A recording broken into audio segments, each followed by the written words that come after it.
Hello बच्चों, welcome to the chemistry class. तो ये है रसायन विज्ञान 2024 का बोर्ड पेपर।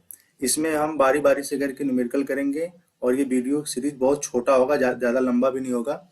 तो स्टार्ट करते हैं। जितने न्यूमेरिकल होंगे उसके थ्योरेटिकल सवाल नेक्स्ट वीडियो में देखेंगे। तो इसमें पहला वाला सवाल है पहले का जो कि सोल्यूशन चैप्टर से है।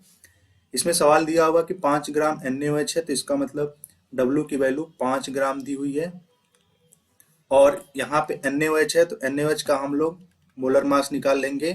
तो सोडियम का 23 होता है, ऑक्सीजन का 16 और इसका एक टोटल हो जाएगा 40। और हमसे दिया 450 ml, जो इसका है वॉल्यूम दिया है आयतन 450 ml। हमसे M पूछा है, मतलब मोलरता। M बराबर होता है W बटा एम भी।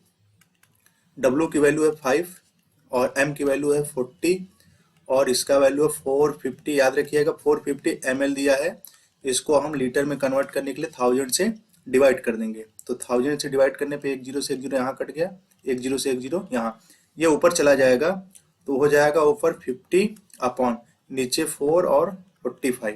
ये काटेंगे इसको 5 से 10 बार में, ये 5 से 9 बार में, मतलब 10 बटा 36 आएगा। और इसको कैलकुलेट करेंगे तो लगभग 0.278 आएगा इतना। तो ऑप्शन नंबर हो जाएगा डी, मतलब फोर्थ नंबर।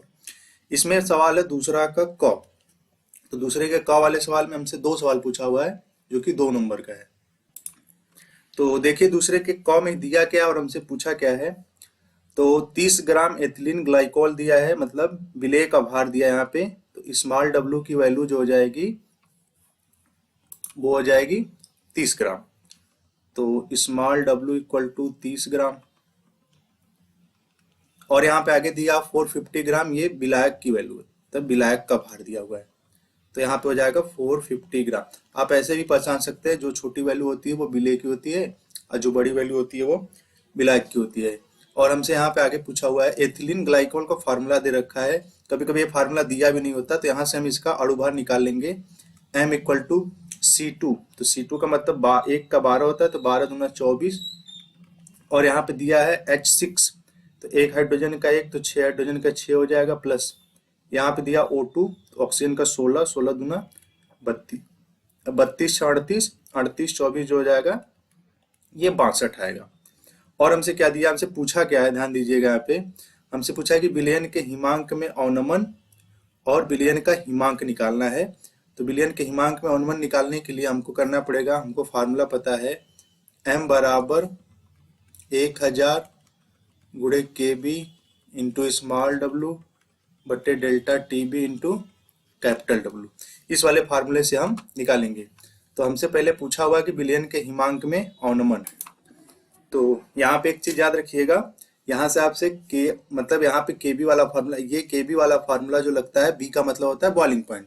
तो बस हमको कुछ नहीं करना है, यहाँ से हम 2 फार्मूले याद रख सकते हैं, बस जहां जहां KB वहां KF। अब B वाला याद रखिएगा किसके लिए यूज होता है, B वाला यूज होता है क्वथनांक के लिए और F वाला यूज होता है हिमांक के लिए। तो हम यहाँ पे फार्मूला यूज करेंगे किसका, F वाला। तो हमने 2 फार्मूले बता दिए दोनों के लिए, 1000 into KF into small w बटे delta TF into capital W। एक चीज और याद रखना है, यहाँ पे आपको वैल्यू एक याद रखनी पड़ेगी कि जो एथिलीन ग्लाइकोल और जल के लिए जो स्थिरांक होता है KF 1.86 होता है, ये आपको याद रखना पड़ेगा क्योंकि ये न्यूमेरिकल में दिया नहीं होता ना, तो बोर्ड एग्जाम में दिया होता है। अब यहाँ पे M की वैल्यू निकालनी है हम लोग, यहाँ पे 62 है, स्मॉल w जो है 30 ग्राम है, कैपिटल W जो है 450 ग्राम है। और यहाँ से जब निकालेंगे M इक्वल टू, तो M इक्वल टू निकालने के लिए M की वैल्यू हो जाएगी यहाँ से 62, 1000, KF की वैल्यू 1.86, स्मॉल w 30 और डेल्टा TF हमको पता नहीं है, यही हमको निकालना है। याद रखिएगा ये जो विलयन के हिमांक में अवनमन दिया है, याद रखिएगा हिमांक में अवनमन मतलब डेल्टा TF पूछा है। और यहाँ देखिए ध्यान से, विलयन का हिमांक पूछा है, इसका मतलब ये TS पूछा हुआ है। तो डेल्टा TF इंटू हो जाएगा कैपिटल W हो जाएगा 450 यहाँ पे। तो यहाँ पे देखेंगे 1 0 से 1 0 यहाँ से कट जाएगा, इसको काटेंगे 3 से 15 बार में कटेगा। तो TF को उधर ले जाते हैं, तो डेल्टा TF इक्वल टू हो जाएगा 1000 गुणे 1.86 मल्टीप्लाई में, और नीचे हो जाएगा 62 और मल्टीप्लाई में 15। अब यहाँ इसको कैलकुलेट करेंगे, इसको काट सकते हैं 5 से तो ये 200 बार में कट जाएगा, और इसको काटेंगे 5 से तो ये 3 बार में कट जाएगा। इसको भी यहाँ पे इसमें मल्टीप्लाई अगर कर दे इसका तो ये हो जाएगा 2 गुणे 100 का मल्टीप्लाई हमने इसमें कर दिया तो 186 बन गया, और यहाँ पे 62 इंटू में 3, ये काटेंगे, ये इसको कट जाएगा 3 बार में, 1 बार में, ये इसको काटेंगे कट जाएगा 2 बार में, और यहाँ से काटेंगे इसको, ये भी कट जाएगा 1 बार में। तो टीएफ की वैल्यू 1 आ गई। तो देखिए यहाँ पे गलत हो रहा था, ये जो 186 है यहाँ पे 3 6 का 18, 3 दूना 6, मतलब 62 से 62 बार में कट जाएगा, ये 2 नहीं रहेगा। यहाँ पे जो डेल्टा टीएफ है उसकी वैल्यू आ जाएगी 2। ये पहला आंसर हुआ हमारा, क्योंकि टीएफ पूछा था। सबसे मोस्ट इंपॉर्टेंट है टीएस निकालना।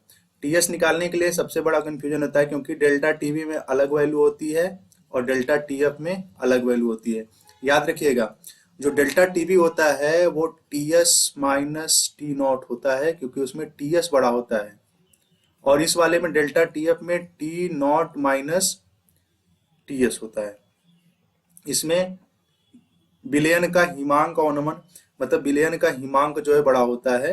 तो हमसे बोला है कि एथिलीन ग्लाइकॉल में जल मिला है, तो डेल्टा टीएफ की वैल्यू 2 दी हुई है, टी नॉट की वैल्यू जो है वो 0 केल्विन माना जाएगा, इसको यहाँ पे 0। अब यहाँ पे केल्विन है तो यहाँ पे 0 डिग्री सेल्सियस, तो केल्विन रखिए चाहे 0 डिग्री सेल्सियस रखिए, यहाँ पे हम 0 डिग्री सेल्सियस मान लेते हैं। तो यहाँ पे हो जाएगा 0 डिग्री सेल्सियस माइनस टीएस।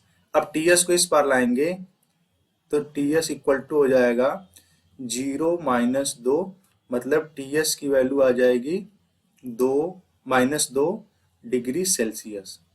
या आप इसको चाहे तो केल्विन बदल सकते हैं। तो इसमें टीएस की वैल्यू -2 है, तो केल्विन बदलने के लिए क्या करेंगे, जो एग्जैक्ट वैल्यू होती है इसकी, यहाँ पे बताते हैं इसको अलग से। इसकी जो एग्जैक्ट वैल्यू होती है टी इक्वल टू होता है, मतलब केल्विन बदलेंगे तो 273.15 होता है ये एग्जैक्ट, लेकिन हम लोग राउंड फिगर 273 लेते हैं। तो अगर हम इसी में जोड़ दें टीएस और यहाँ पे -2 डिग्री सेल्सियस तो आ जाएगा 271.15 केल्विन। ये आंसर हो गया। तो ये भी आंसर सही है, और यहाँ पे TS equal to -2 degree Celsius भी जो उत्तर आ जाए तो हम लोग केल्विन में लिखते हैं, क्योंकि परम ताप हमसे पूछता है। ये हो गया हमारा पहला सवाल। तो आगे का सवाल हम इस सेट का अगले चैप्टर में देखेंगे, अगले वीडियो में देखेंगे। तो वीडियो देखने के लिए बहुत बहुत धन्यवाद।